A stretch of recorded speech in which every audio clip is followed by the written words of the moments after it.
Alhamdulillah, pada sore hari ini kita kembali lagi dalam Rakan Rabu Pendidikan. Kita akan membahas tentang tema-tema seputar pendidikan yang insya Allah pada edisi Rabiul Awal Rabiul Akhir ini insya Allah kita akan membahas tentang peran menentukan lembaga pendidikan.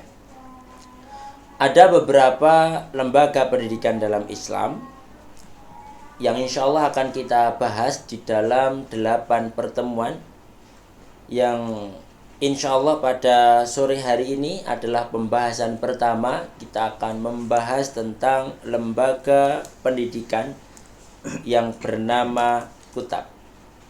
Insya Allah pada sore hari ini akan dibersamai oleh Ustadz Fatan Ariful Ulum. Mari kita mulai perbincangan Rabu Pendidikan pada sore hari ini dengan membaca basmalah. Bismillahirrahmanirrahim. Selanjutnya kepada beliau Ustadz Fatan Ariful Ulum, waktu kamu. Ya. Alhamdulillahi rabbil alamin wa bihi nasta'inu ala umuri dunya waddin wassalatu wassalam ala asyrafil anbiya wal mursalin amma ba'd.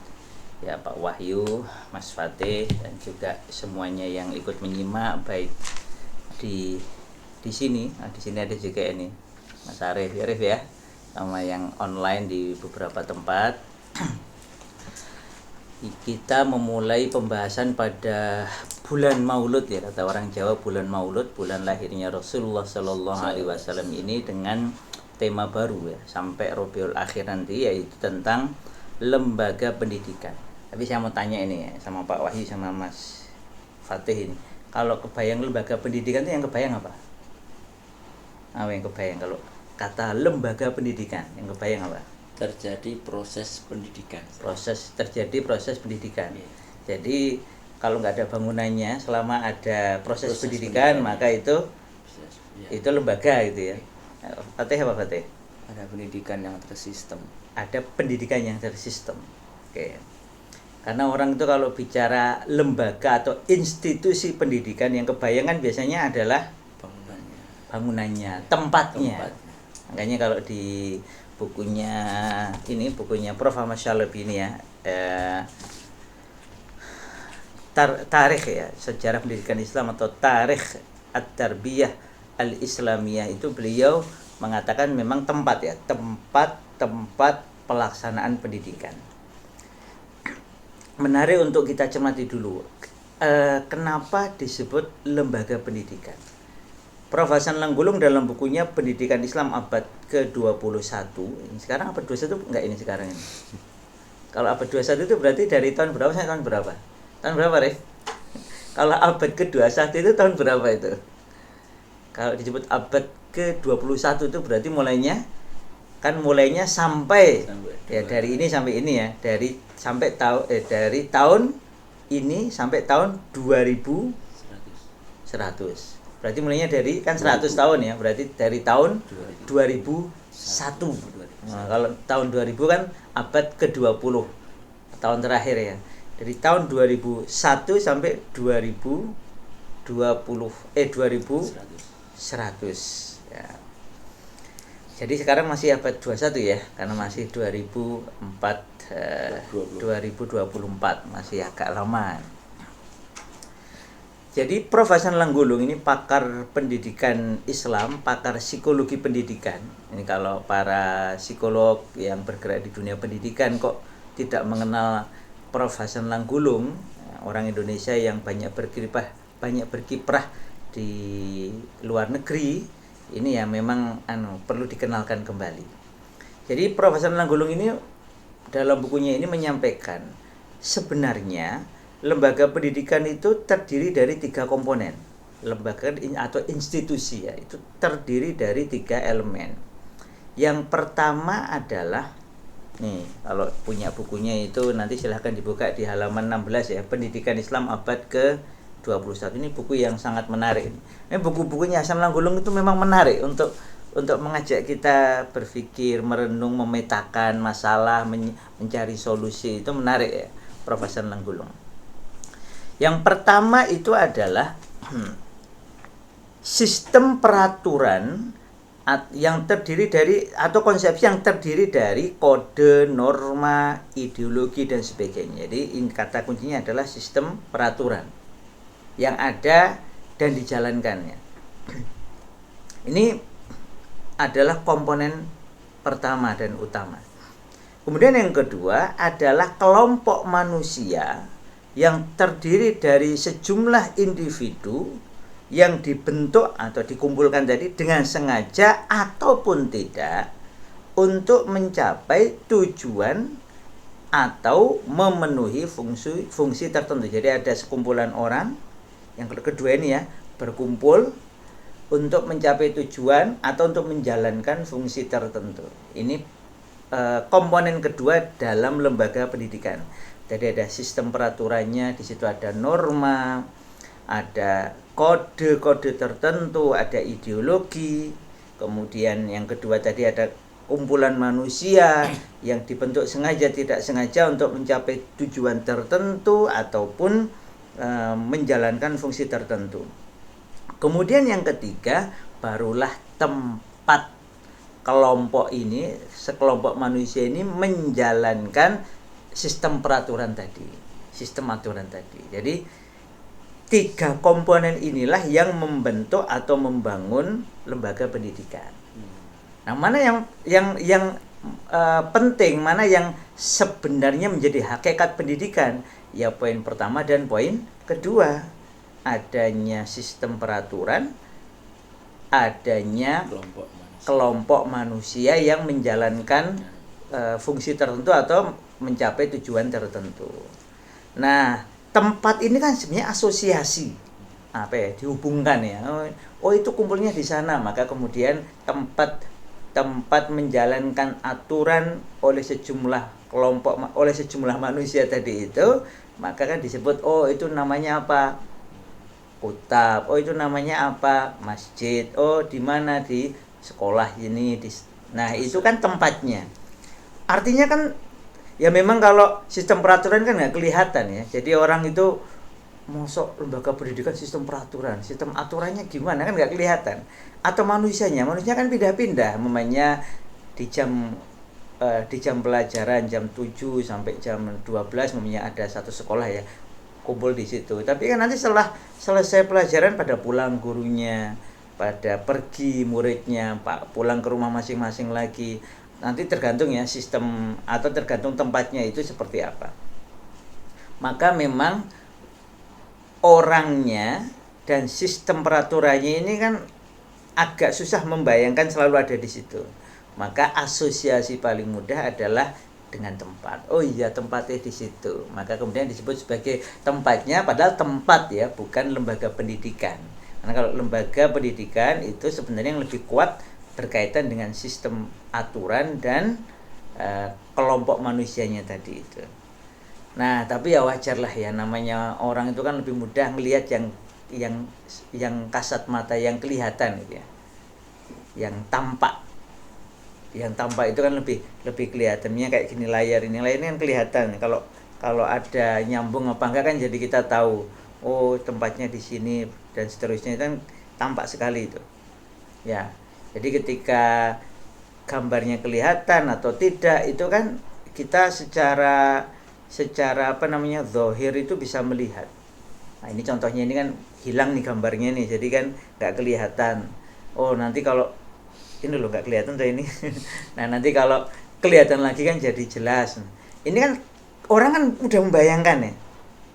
Orang udah membayangkan ketika ada gambarnya, tempat ini kan secara kasat mata kelihatan ini Mas Arif.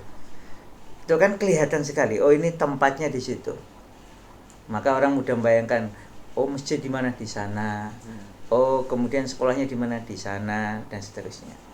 Ini untuk kita pahami bahwa sebenarnya kalau kita bicara lembaga pendidikan secara lebih utuh itu tidak hanya bicara tempat. Tadi yang disebut kutab, masjid, lalu nanti madrasah, nanti kemudian kita juga membahas yang agak beda sedikit ya. Ada contohnya pendidikan di dalam istana atau semacamnya, lalu nanti ada kedai, tempat makan dan minum loh. Memang ada pendidikan di situ. Nah, ada karena kembali merujuk ke yang pertama dan komponen pertama dan kedua tadi.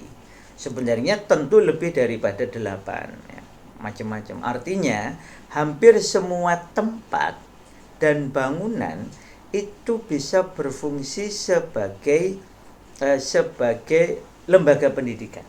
Kalau sistem aturan kemudian sekelompok manusia yang berkumpul di situ untuk mencapai tujuan itu ada, barulah kemudian tadi tempatnya untuk memudahkan proses itu berjalan.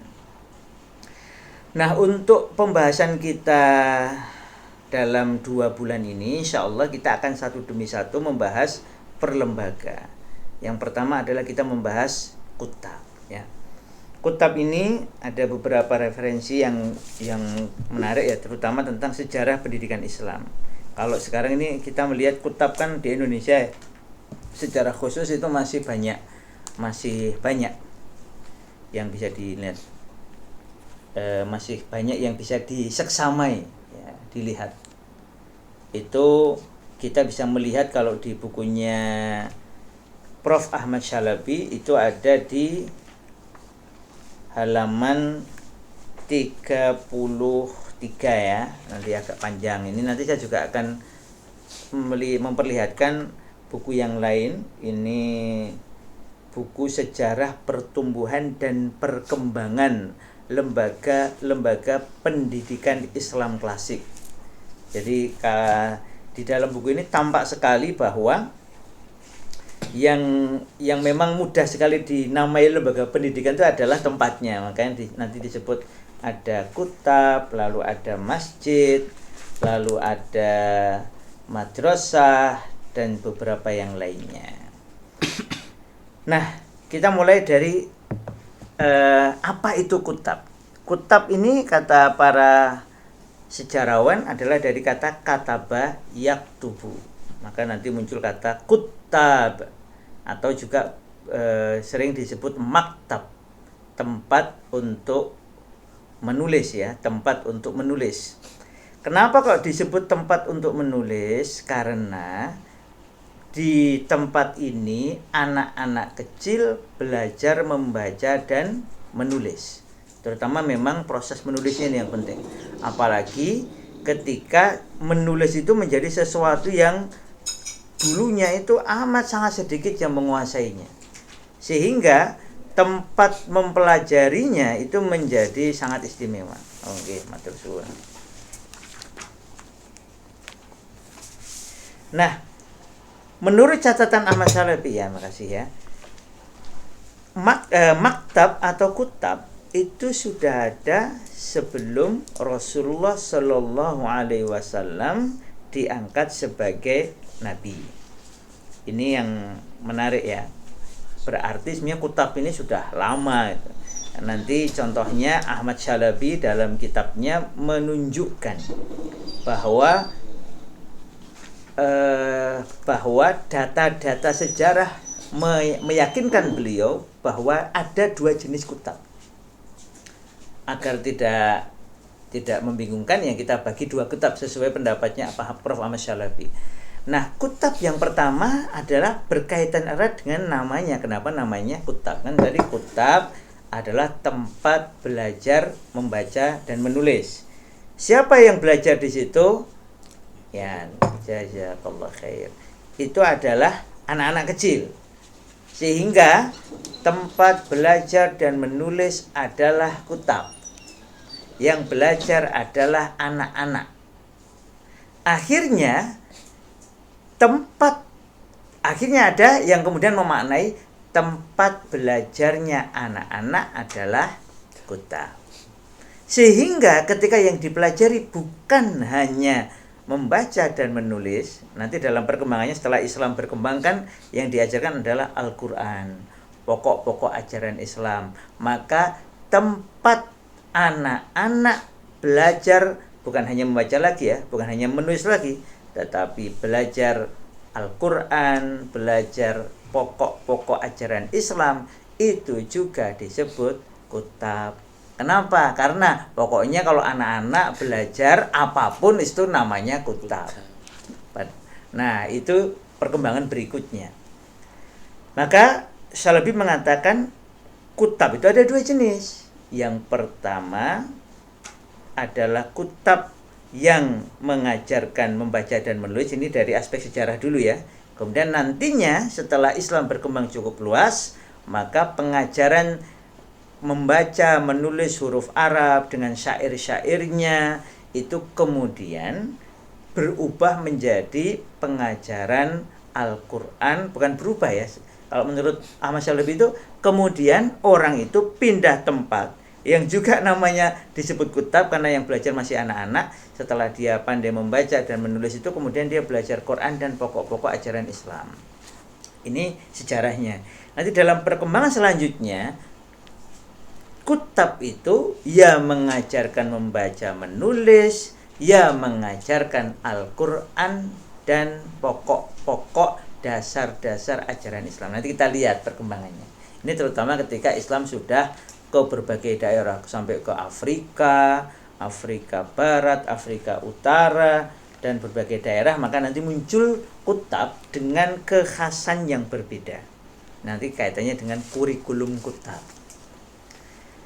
Nah, kita kembali sebentar ke kutab awal, kutab jenis pertama, yaitu tempat memberi pelajaran membaca dan menulis.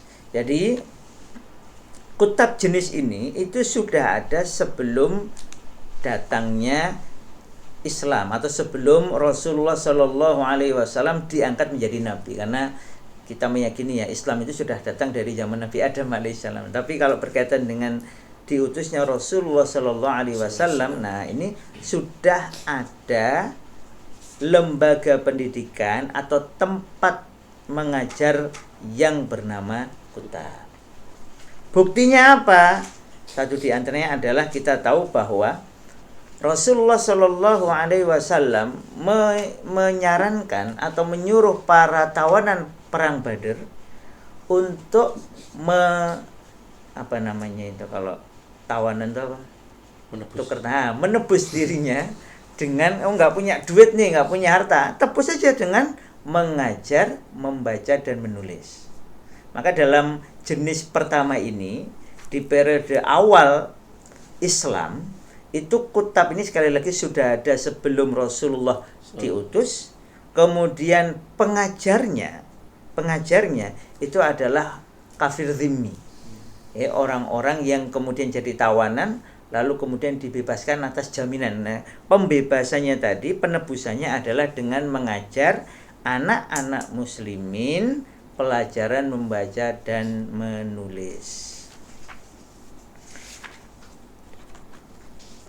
Siapakah orang-orang Arab yang pertama kali bisa membaca dan menulis? Nah, dalam catatannya Al-Balazuri yang dikutip oleh Ahmad Syalabi dalam kitabnya Futuhul Buldan. Jadi Al-Balazuri itu punya kitab judulnya Futuhul Buldan, pembebasan wilayah-wilayah atau daerah-daerah itu. Al-Balazuri itu mengatakan begini: di antara penduduk Mekah yang mula-mula belajar menulis huruf Arab ialah Sofyan ibnu Umayyah ibnu Abdusyam.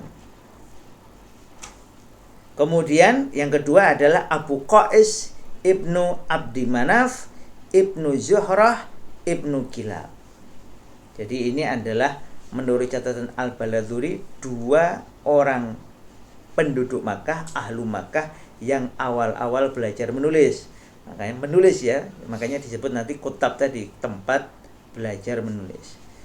Kedua orang ini dalam catatan Al-Balazuri belajar dari tokoh bernama Bishr ibnu Abdul Malik, yang Bishr ini mempelajarinya di negeri Hira, Umayyah, atau keduanya ini mempelajarinya di negeri Hira ya, di tempat belajarnya di Hira. Kemudian dalam riwayat Ibnu Khaldun, ini beda nama, atau ya betul beda nama, yang belajar menulis di Hira itu kalau menurut Ibnu Khaldun itu awalnya sama, Sufyan ibnu Umayyah. Kemudian ada juga yang mengatakan Harb ibnu Umayyah mempelajarinya dari Aslam ibnu Sidrah. Jadi beda nama tapi prinsipnya sama ya. Di Hirah ada, kalau nama yang sama tadi, Sufyan ibnu Umayyah belajar menulis, membaca menulis ini jauh sebelum Rasulullah Shallallahu Alaihi Wasallam ditetapkan menjadi nabi atau diutus menjadi nabi. Nah, pada zaman itu, bahkan nanti juga kita tahu di zaman awal Islam, zaman Rasul, itu kepandaian menulis itu, tulis menulis itu hanya pada orang-orang tertentu, tidak semua orang. Makanya disebut sebagai kaum ummi, karena kaum yang tidak akrab, kaum yang tidak bisa membaca dan menulis kecuali hanya segelintir orang. Bahkan sampai dikatakan bahwa di waktu Islam datang, maksudnya di waktu Rasulullah Shallallahu Alaihi Wasallam diutus menjadi nabi, itu orang-orang Quraisy yang pandai menulis dan membaca itu hanyalah kira-kira 17 orang saja. Dari sekian banyak itu yang bisa baca tulis itu waktu itu hanyalah 17 orang. Jadi memang kaum yang mayoritasnya tidak bisa baca tulis. Nah, nanti dengan kehadiran Islam, kehadiran Rasulullah SAW sebagai pendidik umat, itu terjadilah dorongan besar-besaran untuk belajar. Iqra, bacalah harus nulis. Nanti nun wal qalami wa ma yasturun dan seterusnya. Maka ada satu tulisan riset tentang mengapa Islam memimpin dunia, itu dikatakan karena mereka itu meyakini perintah Quran untuk membaca, untuk menulis itu bagi mereka. Maka kemudian muncullah gelombang besar untuk benar-benar belajar. Nah, nanti makanya kitab nanti jadi menyebar kemana-mana. Jadi itu yang pertama ya. Jadi awalnya lambat, bahkan ketika awal Rasulullah diutus hanya sekitar 17 yang bisa baca tulis, tapi nanti begitu Islam disebarkan oleh Rasulullah SAW, maka banyak sekali yang kemudian menulis dan membaca. Kepandaian membaca dan menulis, kata Ahmad Syalabi, itu telah menjadi keharusan bagi mereka yang mempunyai himmah aliyah, himmah yang tinggi dan cita-cita yang besar, yang mempunyai ambisi dan kemauan untuk mendapatkan kedudukan yang baik dalam masa baru itu. Jadi ini kedudukannya bukan semata dunia ya, karena kita meyakini bahwa Islam itu mengajarkan orang untuk punya iradah akhirat. Wa man aradal akhirah wa sa'alaha sa'yaha wa huwa mu'min faulaika kana sa'yuhum mashkur. Jadi dorongan untuk belajar, dorongan untuk membaca dan menulis itu menjadikan umat ini bersemangat untuk belajar. Makanya tadi muncullah orang-orang yang kemudian bersungguh-sungguh membaca, menulis. Satu di antaranya adalah anaknya Amr bin Al-As ya, Abdullah bin Amr bin Al-As.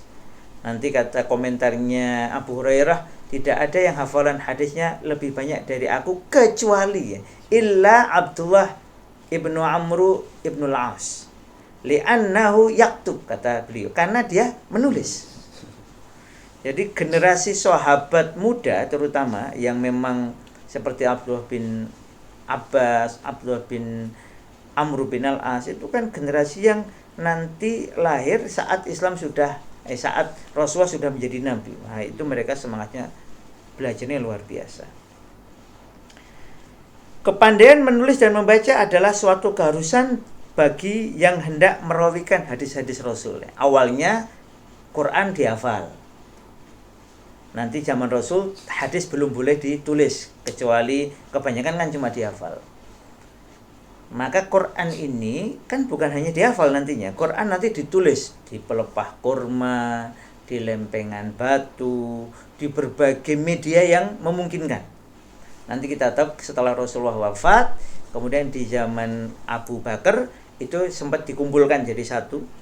Kemudian lalu setelah Abu Bakar wafat nanti diserahkan ke Umar wafat, nanti riwayatnya ke Hafsah. Nanti di zaman Utsman bin Affan kemudian ada pengumpulan kedua Quran sampai kemudian pembukuannya, dan itu sudah kesepakatan para sahabat ya. Jadi kesepakatan para penghafal Quran saat itu, setelah dicek disepakati, akhirnya kemudian muncullah satu mushaf yang memang itu sudah dicek oleh para ahli Quran di zaman itu, para sahabat sendiri, bahwa ini adalah yang riwayatnya sahih dari Rasulullah SAW, beserta nanti cara membacanya yang disebut qiraah sab'ah itu ya.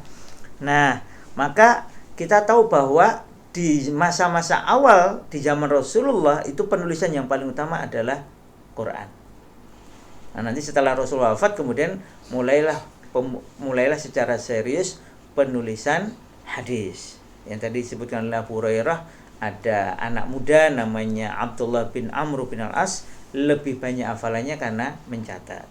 Jadi memang mencatat itu menjadi poin pokok dalam belajar hadis-hadis Rasul nantinya, karena dicatat, mungkin yang hafal menghafal, dan kemudian nanti ada yang mencatat, kemudian mengecekkan catatannya dan seterusnya. Telah menjadi ketentuan bahwa perawi-perawi hadis yang bermata buta tiadalah dapat dipegangi hadis-hadis yang dirawikannya. Jadi kalau dia hanya sekedar hafalan, namanya orang hafal kan bisa lupa. Apalagi nanti ada sebagian perawi itu kalau sudah sepuh hafalannya melemah. Nah, makanya yang bisa dipegang itu adalah yang hafalannya kuat atau yang kemudian mencatat. Sehingga kepandaian menulis dan membaca itulah yang amat menolong bagi ketertiban dan kerapian dalam meriwayatkan hadis-hadis tersebut. Jadi kembali sedikit ya ke kutab awal, itu berarti di zaman kutab awal ini maka kita mengetahui bahwa yang pertama kali diajarkan itu yang utama adalah menulis dan sekaligus membacanya ya, membaca dan menulis. Nanti ketika Islam sudah berkembang cukup luas, maka kutab ini nanti mengajarkan Quran dan pokok-pokok ajaran Islam. Nah, sampai sini kebayang ya. Oh, berarti kutab awal itu memang adalah cenderung begitu. Nah, nanti ada beberapa catatan menarik tentang kutab awal ini. Ini ada buku tadi lagi ya. Ini yang tadi editornya Pak Armai Arif dan kawan-kawan ini. Ini beliau juga mengutip, ini ada kutab pra-Islam. Jadi kutab atau maktab itu sekali lagi telah ada sejak zaman Arab pra-Islam, maksudnya sebelum Rasulullah diutus sebagai nabi tadi. Ini beliau sebutkan contohnya ada dalam kitab Uyunul Akhbar karya Ibnu Qutaibah. Ada seorang perempuan anggota suku Hudzail pada waktu kecil memasuki sekolah dan biasa bermain-main dengan tinta yang dipakai untuk menulis. Artinya ya biasa gitu. Ada pengajaran menulis di zaman sebelum Rasulullah Shallallahu Alaihi Wasallam diutus menjadi nabi. Waraqah ibnu Naufal, kita tahu Waraqah bin Naufal itu siapa? Siapa itu? Pamannya Khadijah. Adalah seorang penduduk Makkah yang menerjemahkan perjanjian lama dan baru ke dalam bahasa Arab.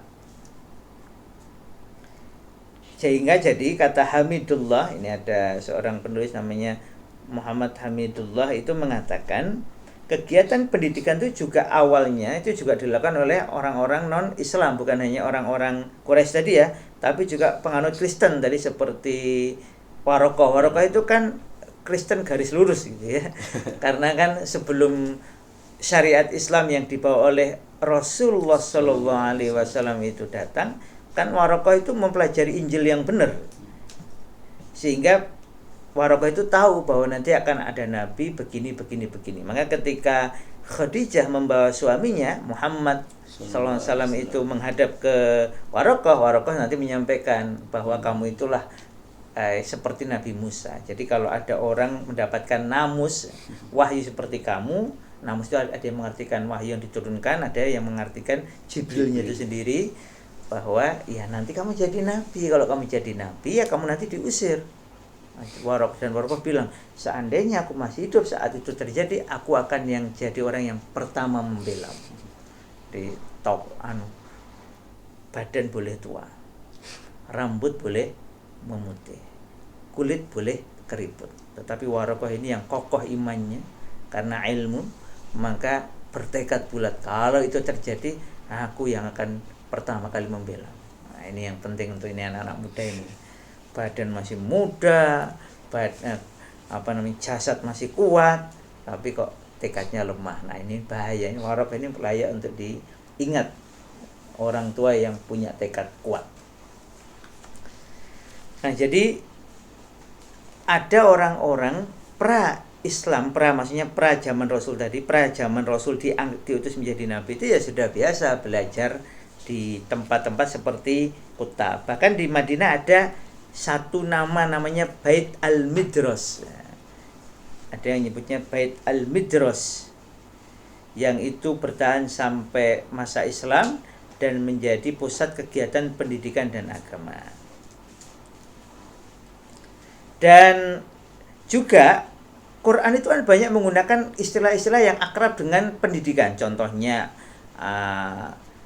Iqra, Qalam, Nun, Rokun, Marqum, Mastur, Maktub dan semacamnya. Artinya kegiatan pendidikan sudah berlangsung pada masa Arab pra Rasulullah tadi, sehingga mereka sudah paham apa yang dimaksud dengan kolam, apa yang dimaksud dengan Iqra, bacalah dan sebagainya tadi, itu sudah paham.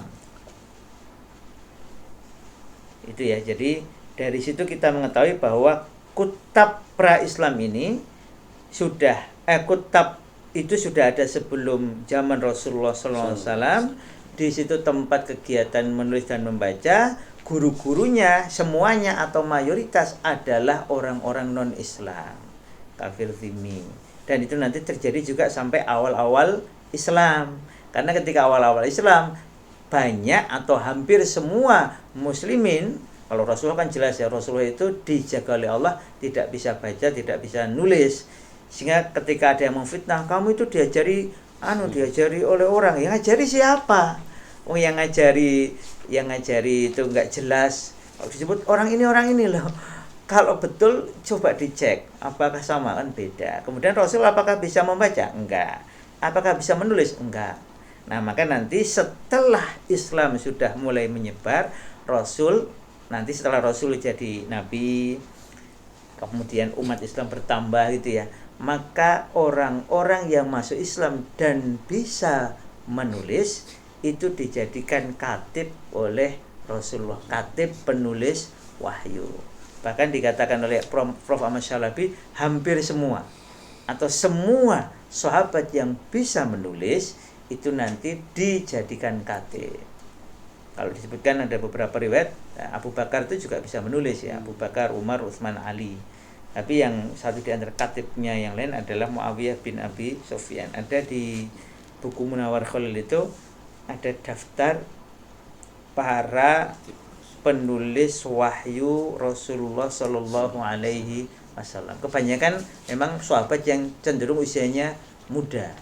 Karena yang tadi ya, dalam catatan para ahli sejarah, awal Islam datang di zaman Rasul itu tadi hanya 17-an orang. 17 orang yang bisa baca tulisnya. Ini juga disebut lagi di kitab ini.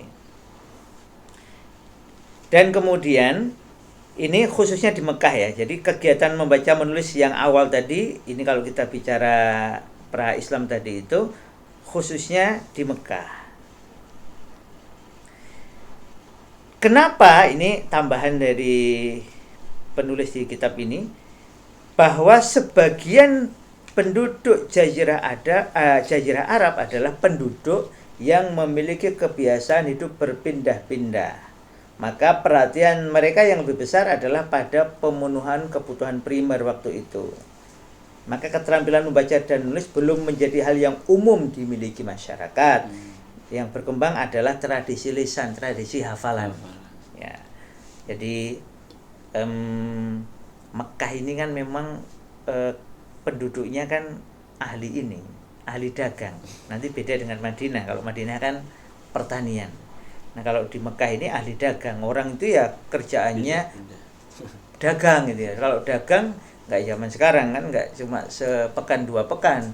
Itu bisa berbulan-bulan, bahkan bisa sekalian mungkin hampir setahun ya. Contohnya kalau musim musim panas kemana, musim dingin kemana. Ini perjalanan berangkatnya bisa sebulan, pulangnya bisa sebulan.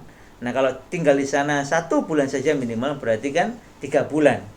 Berarti memang perpindahan yang sering terutama untuk berdagang itu menjadikan perhatian kepada membaca dan menulis agak kurang waktu itu. Nah, dalam kondisi seperti itu yang dianggap guru itu adalah yang hafalannya banyak. Nah, nanti kalau Abu Bakar itu terkenal hafal nasab ya. Jadi Abu Bakar itu terkenal di kalangan umatnya itu sebagai hafal nasab, sehingga karena hafal nasab dengan baik itu maka disebut ahli nasab. Karena kan ahli itu karena hafalannya kuat. Oh, bisa menyebutkan dengan detail. Sebenarnya sampai sekarang juga begitu ya. Orang yang hafalannya kuat juga pasti akan dianggap lebih karena memang menunjukkan bahwa hafal dan paham ya, bukan hanya hafal dan nggak paham. Orang bisa menyebutkan nasab, orang bisa menyebutkan Al-Quran, itu di situ maknanya begini, oh itu hadisnya di kitab ini, halaman sekian, nomor sekian maknanya begini. Oh Masya Allah, itu tentu memiliki kedudukan yang khusus di umat ini. Kemudian ada kutab masa Islam. Ketika Rasulullah Shallallahu Alaihi Wasallam kemudian diutus menjadi nabi, maka kemudian muncullah kutab zaman Islam ini. Nah, perkembangan pendidikan di kalangan umat, khususnya umat Islam, setelah Rasulullah Shallallahu Alaihi Wasallam diutus menjadi nabi. Nah, ini penanda Rasul menjadi nabi itu apa? Muhammad menjadi Rasulullah itu tandanya apa? Muhammad menjadi nabi, mendapatkan nubuah itu tandanya apa? Turunnya wahyu. Apa bunyi awalnya? Iqra. Jumhur ulama mengatakan 5 ayat al-alaq. Iqra bismi rabbikal ladzi khalaq, khalaqal insana, dan seterusnya itu ya. Sampai pokoknya 5 itu. Nah, kalau kita cermati, itu kan dorongan untuk belajar. Dorongan untuk membaca. Membaca apa? Ya tulisan. Nah, sehingga perkembangan pendidikan di awal Islam itu amat sangat erat kaitannya dengan perhatian Al-Quran pada pendidikan, termasuk pada membaca dan menulis. Nanti setelah itu ada awal-awal surat Al-Qalam, Nun, wal qalami wa ma yasturun, dan seterusnya. Sehingga kebijakan-kebijakan Nabi juga banyak dipengaruhi oleh hal tersebut. Tadi seperti awal ketika nanti kan kalau perang Badar sudah agak setelah 13 tahun ya. Karena setelah itu beliau pindah ke Madinah, terjadi perang Badar, kemudian tawanan perang Badar diperintahkan atau dianjurkan oleh Rasul untuk menebus dirinya dengan mengajar, membaca dan menulis. Artinya kan itu peristiwanya agak lama. Jadi bisa dibayangkan kalau pendapat Ahmad Syarabi tadi bahwa sebenarnya kutab yang secara khusus mengajarkan Quran dan pokok-pokok ajaran Islam itu memang perkembangannya agak nanti, nggak langsung di awal, karena situasinya memang belum memungkinkan. Nah, perlu kita ingat ketika di zaman Makkiyah, kembali ke Makkiyah tadi, kutab kan sudah ada, cuma mengajarkannya kan baca dan tulis tadi. Maka kemudian para sahabat itu kita tahu satu di antara tempat untuk mengajarkan Rasul namanya Darul Arqam. Nanti ada pembahasan itu ya, namanya rumah ulama gitu, atau rumah orang yang dipakai untuk mengajar ulama. Nah, Darul Arqam, rumahnya Al-Arqam bin Abil Arqam, itu dipakai Rasul untuk mengajarkan Islam, yaitu ketika turun ayat Al-Quran, beliau bacakan di kalangan para sahabat, nanti mereka menghafal, sebagiannya mencatat. Nah, catatan itulah yang kemudian umpamanya ini ada sekelompok yang berkumpul di Al-Arqam bin Abil Arqam, tapi kan yang muslim tidak hanya ada di sini. Maka yang sudah mendengar dari Rasul ini nanti akan mengajarkannya, menyebarkannya ke tempat yang lain melalui hafalannya maupun melalui tulisannya. Nanti kita temukan beberapa riwayat bahwa para sahabat itu menulis, dan kemudian yang bisa menulis ya, kemudian membacakan tulisan yang berisi ayat Al-Quran itu kepada orang-orang muslim yang tidak bisa hadir di Al-Arqam bin Abil Arqam, karena situasinya kan waktu itu kafir Quraisy keras sekali menentang dakwah Islam. Maka banyak bukti bahwa setelah itu Islam berkembang luas di zaman Islam ya.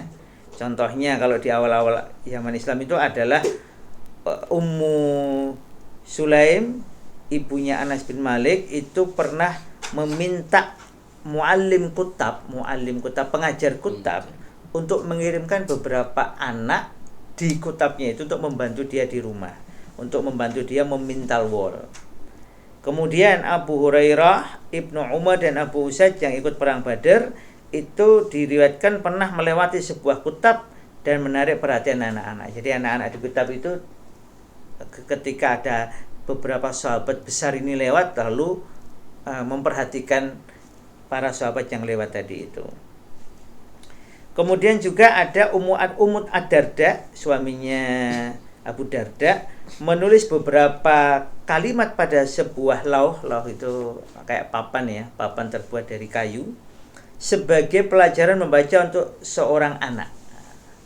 Ya, jadi beberapa contoh ini disebutkan oleh para ahli sejarah bahwa Islam pada zaman awal Islam, kutab kemudian berkembang.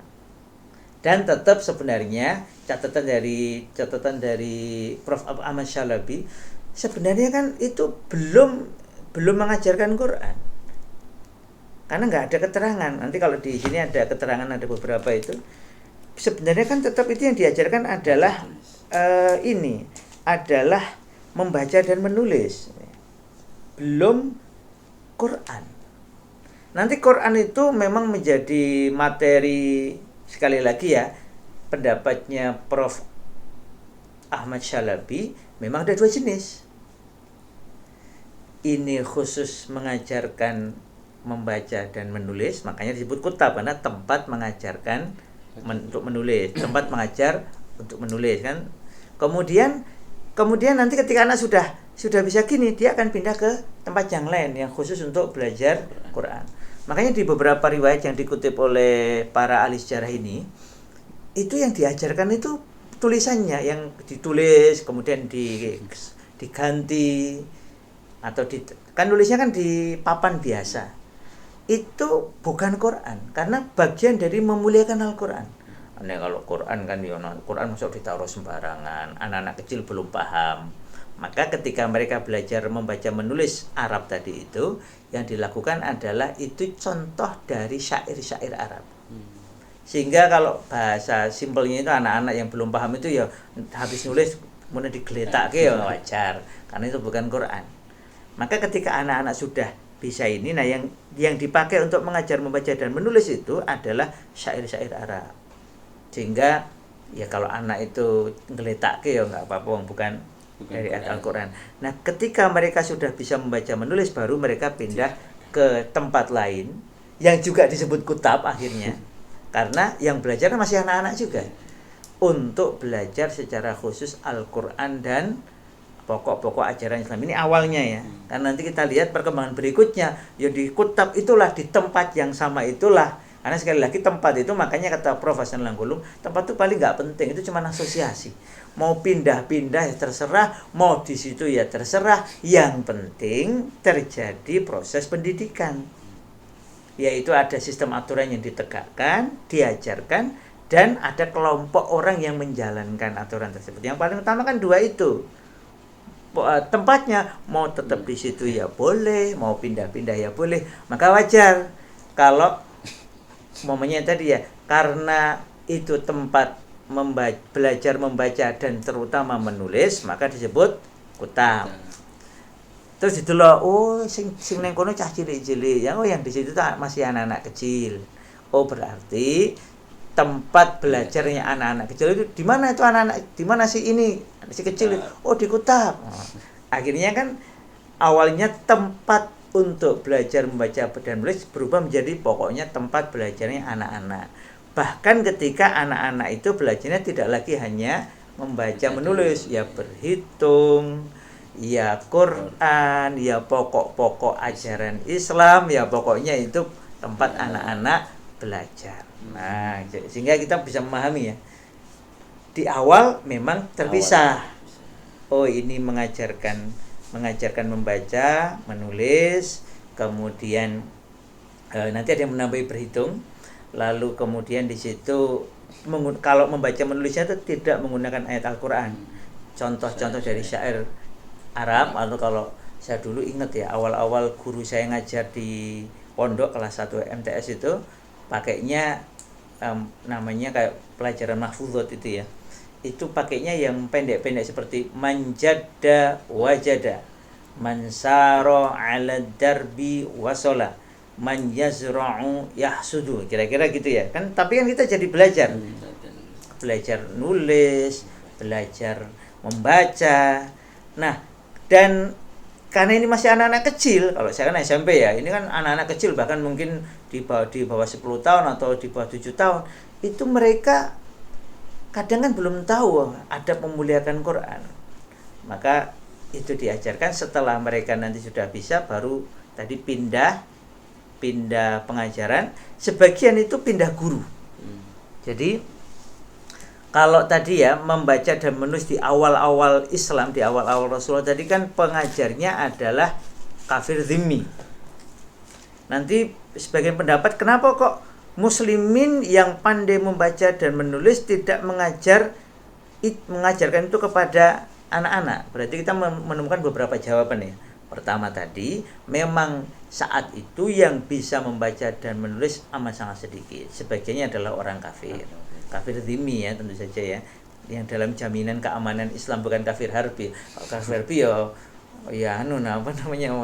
malah lagi perang. Nah, begitu jadi tawanan kan dia jadi tawanan kita, tawanan muslimin saat itu kan jadi kafir zimmi. Kemudian yang kedua, muslimin yang sudah bisa membaca dan menulis itu punya tugas yang lebih penting untuk dilaksanakan di luar mengajar anak-anak kecil, kan itu baru mengajar awal. Nanti ketika mereka memang memerlukan belajar Quran, nah baru kepada muslimin yang memahami Al-Quran. Maka nanti kita tahu di perkembangan selanjutnya bahwa ada madrasah Quran, terutama setelah Rasulullah wafat. Kalau Rasulullah masih ada kan ya orang tanya ke Rasul.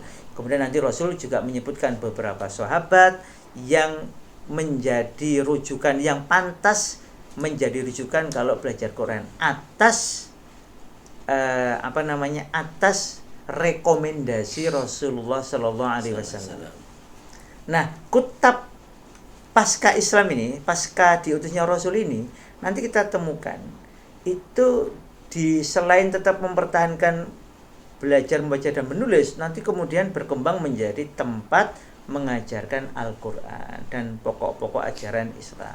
Nah, dalam Al-Quran ini kita temukan Rasulullah Shallallahu Alaihi Wasallam memberikan rekomendasi, sehingga ketika orang mau belajar Quran itu nanti tidak hanya ke orang sembarangan lagi. Sebenarnya sama ya, kalau orang belajar nulis kan tetap kepada yang bisa nulis, yang waktu itu jumlahnya juga masih terbatas. Jadi ketika mereka belajar Quran kan lebih ketat. Nanti makanya ada ulama menulis tentang adab-adab belajar Quran. Nah, nanti Rasul memberikan rekomendasi orang-orang maupun anak-anak ini belajar kepada guru-guru Quran yang khusus. Biasanya nanti pindah ke rumahnya. Makanya sebagian berpendapat bahwa memang kutab ini amat erat kaitannya dengan siapa gurunya, siapa muallim atau guru ya, pendidik dari kutab tersebut. Kenapa ya? Karena memang anak itu nanti ikut gurunya, sana belajar Quran ke Ubay bin Ka'ab. Akhirnya mereka ke tempatnya Ubay bin Ka'ab atau di tempat yang disepakati Ubay mengajar, entah di rumahnya atau di masjid. Nah, disitulah kemudian kan proses belajar Quran itu terjadi, yang nanti juga diikuti dengan proses belajar dasar-dasar ajaran Islam. Maka nanti disebutkan ini materi pelajarannya. Kan kalau tempatnya sebenarnya tidak ada tempat khusus ya. Ada tempat yang memang di situ anak-anak belajar tadi membaca menulis, belajar Quran, atau anak-anak itu ngikuti gurunya. Sehingga pokoknya disitulah anak-anak diajar. Nah, di tempat anak-anak diajar itulah kemudian disebut kutab. Baik itu sebenarnya adalah tempat dikhususkan untuk itu ataupun rumah-rumah guru-guru mereka. Nah, Di dalam perkembangan selanjutnya, pendidikan yang menggunakan model kutab ini secara luas meluas pada awal abad kedua Hijriah. Yakni sejak masa Muawiyah bin Abi Sufyan. Ini tidak bisa dilepaskan, kata Hisham Nasobi, dari adanya keperluan keterampilan menulis. Sejalan dengan berkembangnya kegiatan-kegiatan di kota-kota Islam yang baru. Jadi ketika Islam menyebar luas, bukan hanya Madinah, Makkah, tapi seluruh Jazirah Arab, kemudian nanti penaklukan Romawi, Persia, Najran di mana itu yang di timur selatan, utara kita itu apa? Utaranya Indonesia, kalau di peta apa?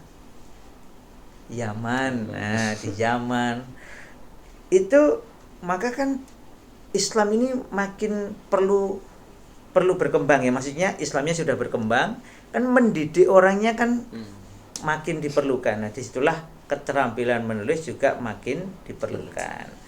Sehingga dengan itu orang terampil menulis diperlukan. Untuk itu, agar orang bisa menulis, maka mereka harus dididik. Maka kutab, tempat mendidik anak-anak agar bisa menulis, jadi makin banyak. Wajar ya.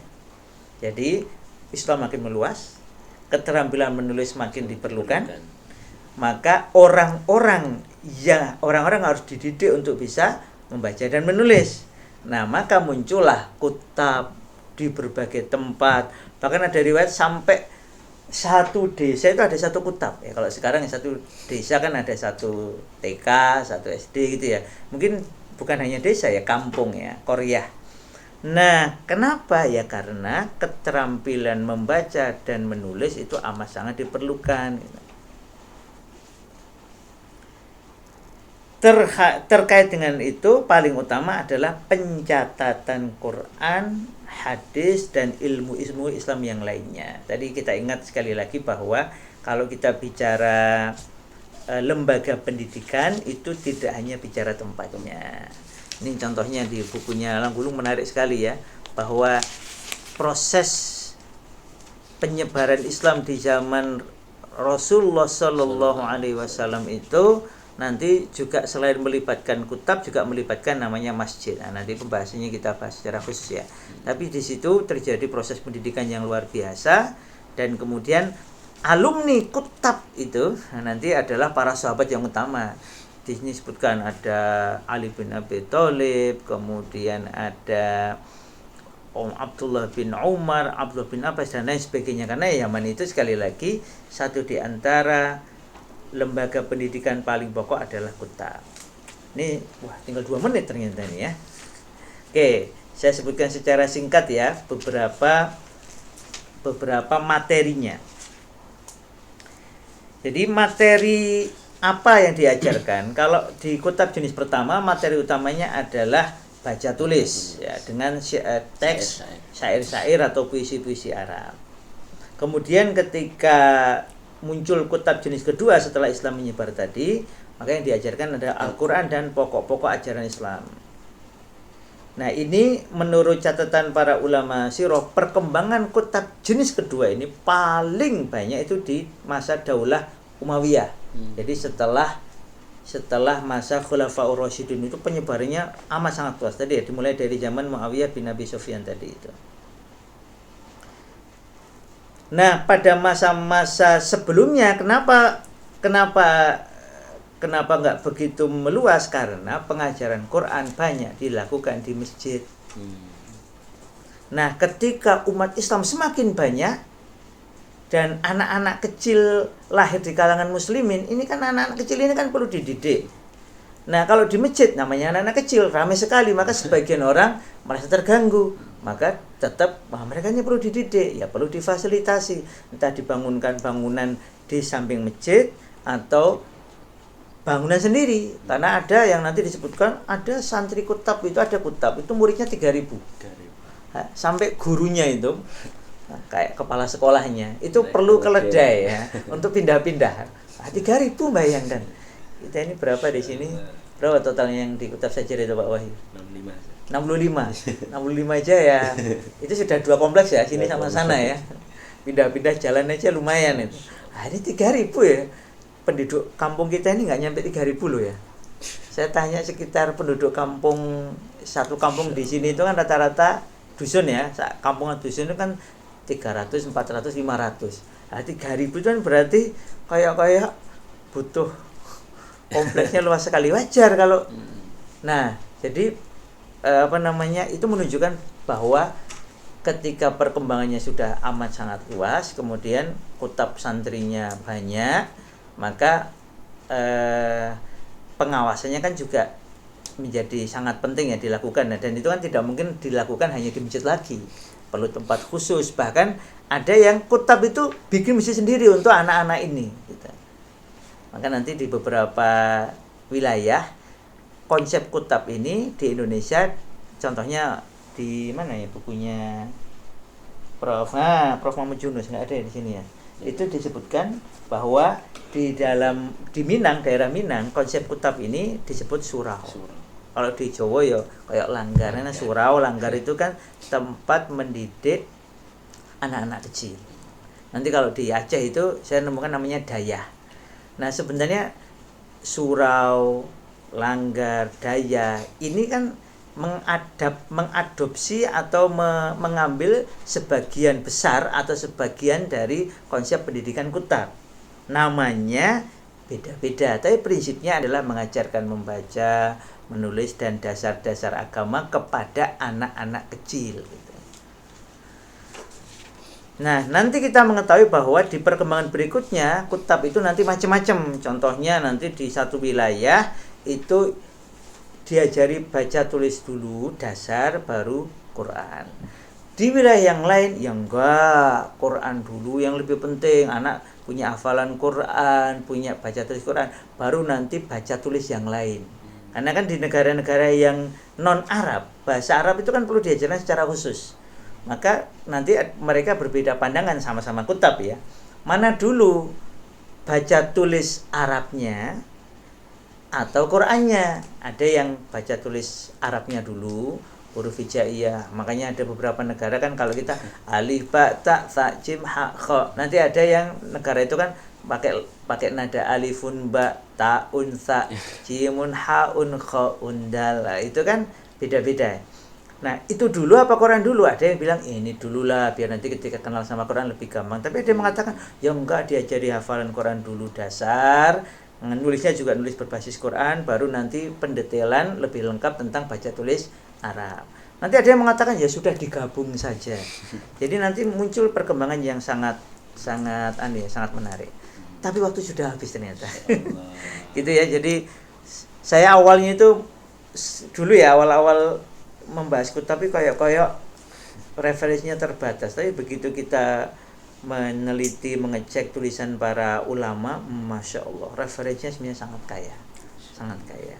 Ini termasuk yang ini mungkin baru Agustus kemarin. Ada ini buku yang menarik, ini saya beli, ternyata juga iya klasik kan. Wah, ini saya yakin pasti ada pembahasan dari awal. Ternyata memang betul. Ini juga melengkapi tentang kutab. Dan ini di sini menarik, ada status sosial guru, nanti ada gaji guru, siswa, metode pengajaran dan seterusnya. Insya Allah nanti sambil kita, karena memang ini bukan untuk bisa membahas semua, tetapi moga-moga ini memberi gambaran bahwa sebenarnya kutab ini metode yang bahkan lahir sebelum zaman Rasulullah SAW, dan kemudian dalam perkembangannya dimanfaatkan untuk mengajarkan Quran dan pokok-pokok atau dasar-dasar ajaran Islam kepada anak-anak, kepada atfal. Nggih, Allah alam bisawab. Jazakallahu khairan Ustaz. Apa Ustaz, ada pertanyaan Ustaz? Apakah anak yatim menjadi khusus di dalam pengajaran kutab? Oh iya, maksudnya menjadi khusus itu gimana? Ya, ada beberapa riwayat. Sebenarnya kalau yang pertama tadi kita lihat sejarahnya enggak ya. Jadi yang awal itu ya pokoknya anak-anak belajarnya di kutab. Baik yang awalnya hanya belajar membaca Belajar menulis maupun belajar berhitung maupun belajar Quran. Pokoknya tempat anak-anak belajar itu disebut kutab atau maktab. Awalnya begitu. Dalam perkembangannya nanti itu memang ada anak-anak pejabat di dalam istana itu nanti disediakan khusus namanya muadib. Gurunya itu disebut muadib. Muadibul atfal di komplek istana itu nanti ada. Nanti insya Allah kita akan bahas secara khusus ya. Karena kemarin saya juga mencermati ada buku sejarah pendidikan di daerah istimewa Yogyakarta. Karena Jogja ini kan ada keratonnya ya, ada kerajaan Islam ya. Keraton Ngayuk Jogarta Hadiningrat itu nanti ada juga pembahasan bahwa di keraton Jogja pun ada sistem pendidikan untuk anak-anak yang berada di kompleks istana. Nah, dalam perkembangan nanti begitu. Jadi anak-anak para pejabat, anak-anak para orang-orang istana itu nanti ada tempat sendiri ya. Kemudian anak-anak umum ya di kutab-kutab. Tapi aslinya awalnya itu ya sama aja, semuanya di kutab. Nah, sekarang hal itu juga kembali ya. Kalau kutab sekarang ini kan seperti SD, seperti madrasah ibtidaiyah. Ya, yang akhirnya bukan hanya mengajarkan dasar-dasar baca tulis, tapi juga sampai seperti tadi, seperti ya kurikulumnya bisa sekompleks SD atau MI. Begitu. Allah alam bisawab. Ada pertanyaan yang kedua. Bagaimana tahap guru kutab pada zaman Rasulullah menanamkan iman kepada muridnya? Ya, ini rujukannya sebenarnya tidak hanya sekali lagi kutab ini kan ini tadi kembali ke lembaga pendidikan. Jadi jangan bayangkan kutab itu harus selalu ada bangunan khususnya. Karena kan terjebak kepada asosiasi bahwa menukui hanya ada di bangunan itu, enggak. Maka prosesnya itu bisa terjadi di masjid, bisa terjadi di rumahnya pendidiknya, bisa di satu tempat yang memang disediakan khusus untuk para anak-anak yang itu. Nanti kita lihat tadi ya, itu paling banyak kalau sampai ada penyediaan tempat khusus untuk anak-anak itu kan di zaman Daulah Umayyah yang memulai terutama Muawiyah bin Abi Sufyan. Kan sebelum itu kan ya pokoknya anak-anak dididik bisa di masjid, bisa di tempat tertentu, pokoknya sesuai kesepakatan. Nah,